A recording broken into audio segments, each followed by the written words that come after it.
Hey, what up Long Beach? Welcome back to the 562.org. It's Eli, and this high school girls flag football video is brought to you by the fine folks at Naples Rib Company. All of our flag football coverage this year is sponsored by the Los Angeles Chargers, and all of our Lakewood coverage this year is sponsored by JP Crawford. Thank you to all of our sponsors. Playoff flag football means history here at Lakewood, as the Lancers certainly bringing the energy for their CIF Southern Section Division III home opener here against Knight.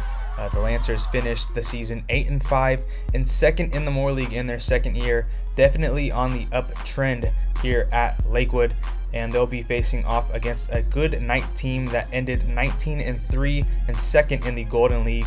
They had a no-show for their bus ride over here, which led to an hour delay, but it's 5 p.m. somewhere and we're ready here at Lakewood.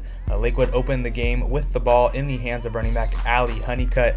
Look at those cuts, certainly more of her in this video, and then QB Deanna Bradley gonna find Kennedy Martz on fourth down to move the chains down the field for Lakewood.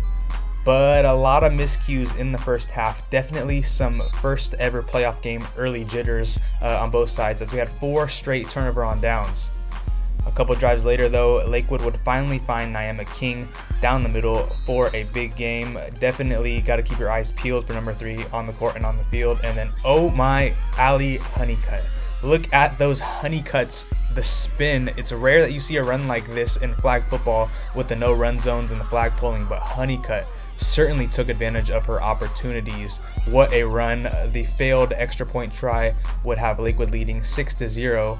Lakewood with one more opportunity before the half, as Bradley finds Devonnie Ruff for the game, and the vet move of her to call the timeout. And then at the end of the half, looking for it all, Deanna Bradley down the field for Nyema King. However, it's not there. Looked for her at the end of this half. We'll check back in at the end of next half as it's 6-0. And shout out to the band.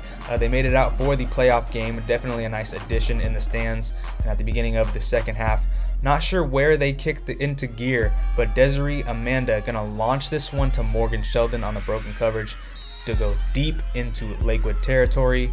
And then Zariah Anderson looked like a 2K glitch, as the ball ends up in her hands and she ends up in the end zone. It's 6 points for Knight, knotted up 6-6 to open the second half. So both teams finally getting rid of those early jitters. Lakewood's next drive, and just get it in her hands. Allie just disgusting with the agility and the jukes, even putting some defenders on the ground here, sliding, trying to make the flagpole on her. Huge gain for Lakewood, and well, if it ain't broke, don't fix it. Allie Honeycutt with the Honeycutt back, and she's across the goal line for her second score of the night. She said it felt great to contribute for Lakewood tonight as they regained the lead 12-6.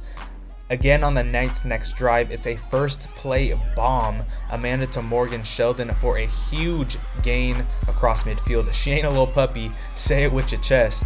And then on the next play, watch out, watch out, watch out. Amanda slices this one in for Gabrielle Herrera for the score. What did you expect as she throws the hands up? And we're now tied at 12-12, just a couple minutes left in this game. With a few minutes remaining, Hawks would get the ball back on an interception before handing it off to Sheldon for a short gain. But Lakewood defense steps up, forces a fourth down, and this one is out of the end zone for Knight, looking for the touchdown in the left corner. But Nyema King is around the area to force a turnover on downs, get Lakewood back the ball with 1:29 to play, and first play back the other way. Oh my God, Deanna Bradley chucks the ball almost 40 yards down the field, and Nyema King answers. King just a game changer. Deanna Bradley and Nyema King jumping up in the air there. Their teammates on the court, and so their chemistry matched in this game, and that would do it. They'd run out the clock at the end of this game in the last minute. Lakewood wins their first ever flag football playoff game, 18-12 at home, to make history here for these girls, and they're definitely hyped up after this one, doing their chant. Lakewood will go on to face Upland on Saturday. And for more coverage of Long Beach sports, you're already in the right spot, the562.org.